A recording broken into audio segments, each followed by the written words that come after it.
នេះបានមកដល់កំពង់សោមឡើងផែទៅកោះរងសន្លឹមតម្លៃសបុតទៅមក$25ហើយជីប្រើរយៈពេលប្រហែលជា30នាទីទៅ40នាទីហើយពួកគាត់ជនមកទីនេះពួកគាត់ទៅមុនហើយខ្ញុំប្រហែលជាទៅ4-10នាទីទៀតហើយខ្ញុំទិញសបុតតាមបូវ៉ាស៊ីនេះចេញម៉ោង2កន្លះឥឡូវនេះម៉ោង2:22អញ្ចឹងតិចទៀតហើយទូគេមកដល់ហើយចាំមើលតាមដានទស្សនាកោះរងនៅអូយមួយទៀតខ្ញុំទៅresort មួយឈ្មោះ Two Resort ហើយកន្លែងហ្នឹងវារៀងដាច់ស្រយាលពីគេបន្តិចវាមិនមែនទីប្រជុំជនកន្លែងកោះរងសន្លឹមហ្នឹងទេតែចាំមើលតែវាស្អាតប៉ុណ្ណាអរគុណចាំជួបគ្នាបន្តទៀតហើយមកដល់ហ្នឹងគឺនៅជិតកន្លែង Two Resort តែម្ដងកន្លែង reception នេះកន្លែងនោះមកបន្ទប់$55ហើយចាំមើលឥឡូវគេពងឆែកមើលបន្ទប់ឲ្យទៅដាក់នៅបន្ទប់មួយណា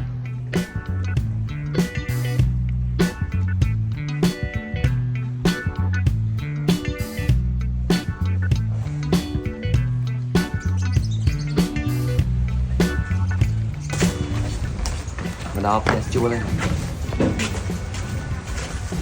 មកចូលមកលើនេះចូលដល់ថតជុំហ្នឹងចិត្តស្រួលមកអត់បាន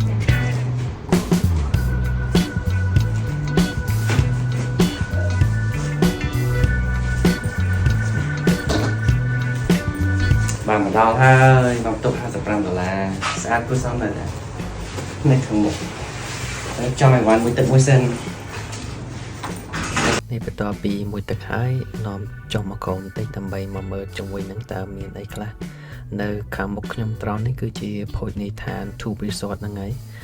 នៅខាង Two Resort នេះគេ free អាហារពេលព្រឹកឲ្យអញ្ចឹងចាំមើលព្រលឹមឡើងចាំថតអាហារពេលព្រឹកឲ្យនៅលើ resort នេះគឺមិនសូវជាមានមនុស្សអ៊ូអរច្រើនប្រហែលទេតែថ្ងៃដែលខ្ញុំទៅនេះគឺចំនៅថ្ងៃសប្តាហ៍ធម្មតាអត់ចំថ្ងៃសៅរ៍អាទិត្យទេអញ្ចឹងឃើញថាអត់សូវមានភ្ញៀវទេសចរទាំងជាតិទាំងអន្តរជាតិគាត់មកលេងកម្សាន្តនៅធូបហ្នឹងទេហើយនេះគឺជាផ្ទះ style របស់គាត់លក្ខណៈដូចបំពង់អញ្ចឹងហើយមានផ្ទះ2-3ដែលបែរទៅមាត់សមុទ្រចំតែម្ដងប៉ុន្តែតាមហ្នឹងគឺគេកប់អង្គកក់អស់ហើយគេកក់ online ណាហើយនៅខាងមុខហ្នឹងគេមានខាយ៉ាគេមានកន្លែងអង្គុយលំហែកាយដេកលំហែកាយហាលថ្ងៃហាលអីអញ្ចឹងទៅនៅខាងជួប resort នេះគាត់សួរគាត់ថាមានម៉ូតូជួលឲ្យជិះអត់ដើម្បីជិះទៅជុំវិញកោះអញ្ចឹងណាចង់ដឹងថាវាទៅដល់ណាទៅដល់ណាអញ្ចឹងទៅតែគាត់ថាអត់មានសេវាជួលម៉ូតូឲ្យជិះទេគាត់មានអាកង់4ណាធំជិះតាមលើភ្នំលើអីហ៎អាហ្នឹង1ម៉ោងគេ$60ហើយយើងជិះទៅកាន់ឆ្នេរកដាលទៅដល់ឆ្នេរកដាលហ្នឹងទៅបានមានកន្លែងឲ្យយើងជួលម៉ូតូជួលអីជិះព្រោះឆ្នេរ Two Resort នេះវានៅដាច់នឹងឆ្នេរកដាលហ្នឹងឆ្ងាយបន្តិចហើយដើម្បីបានទៅដល់ឆ្នេរកដាលហ្នឹងតើយើងជួលទូកឯកជនមួយទៅហើយគេនាំយើងទៅដល់ឆ្នេរកដាលហើយចាំជួលម៉ូតូជិះទៅឥឡូវនាំទស្សនីយភាពមកមើលកន្លែងភោជនីយដ្ឋានគេបន្តិចទៀតកន្លែងហ្នឹងគឺយើងអាចកំងមកហូបបានគ្រប់ម៉ោងអត់បញ្ហាទេប៉ុន្តែយប់គេបិទទៅជាម៉ោង9នៅពីខាងមុខចំនៃ Two Resort ហ្នឹងគឺមានអាងហែលទឹកមួយអញ្ចឹងអ្នកដែលគាត់អត់ចង់លោតទឹកសមុទ្រគាត់អាចលោតអាងហែលទឹកនឹងបានហើយនៅខាងមុខចំហ្នឹងគឺដូចនិយាយមុនអញ្ចឹងគឺមានកន្លែងអង្គុយលេងមានឆាតមានអីដេកលេងកម្សាន្តមានខាយ៉ាកជួលជាអីហ្នឹងបុគ្គលិកធ្វើការហ្នឹងគាត់ថ្ងៃនេះអត់សូវមានមនុស្សចឹងគាត់ឈរនៅខាងក្រៅចាំមើលភ្ញៀវដែរបើយើងបន្តដំណើរទៅមុខត្រង់នៅខាងស្ដាំដៃនេះគឺជាកន្លែងទទួលភ្ញៀវបន្ទាប់ពីអ្នកគាត់ចុះទូកមកណាហើយមានជាងទេសចរ2-3នាក់ដែលគាត់មកបែរជារកបន្ទប់រកអីឬក៏មិនដឹងហើយនៅខាងឆ្វេងដៃនេះគឺជាផែដែលខ្ញុំចុះទូកមកហើយនៅជាប់នៅ Two Resort នេះគឺមាន resort មួយទៀតឈ្មោះ Sandy Resort នៅខាងមុខនេះរបៀប design គឺផ្សេងគ្នារបៀបជាផ្ទះតូចស្ងាត់ស្រួលអត់សូវមានមនុស្សរំខានទេបើអ្នកក៏អត់ចង់មានមនុស្សអ៊ូអរចង់គាត់អង្គុយលេងកម្សាន្តអីស្ដាប់ទឹករលកសេតអីស្ដាប់ចម្រៀងអីលេងអីនេះមកបានឥឡូវជួលខាយ៉ាកមួយជិះនៅតាមសមុទ្រលេងបន្តិច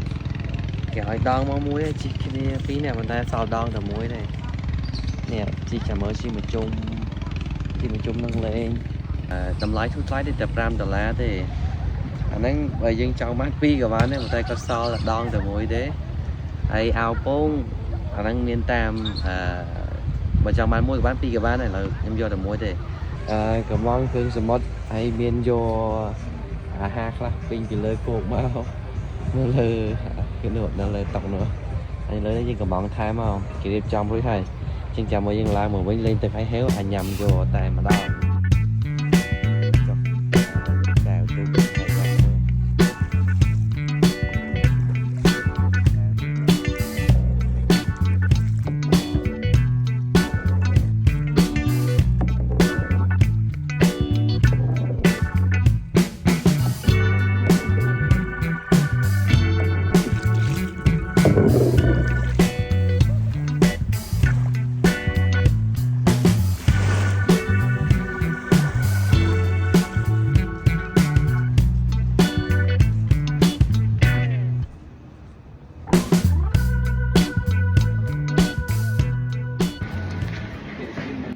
ព្រឹកព្រលឹមឡើងដល់ម៉ោងអាហារពេលព្រឹកហើយគេមានមុខម្ហូបច្រើនណាស់ឥឡូវខ្ញុំយកបានដាក់កាទៀវមួយញ៉ាំជាមួយពងទាដល់ជាមួយខ្ញុំថតមុខម្ហូបឲ្យមើលគេមានអីខ្លះ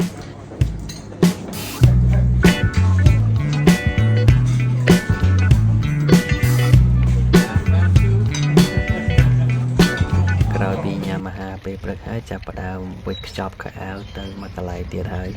ហើយនេះពួកខ្ញុំកំពុងតែចាក់ចេញពី Tube Resort ហ្នឹងដើម្បីធ្វើដំណើរទៅកោះស្ដេចនៅខាងកោះអភិជន Resort ម្ដងអញ្ចឹង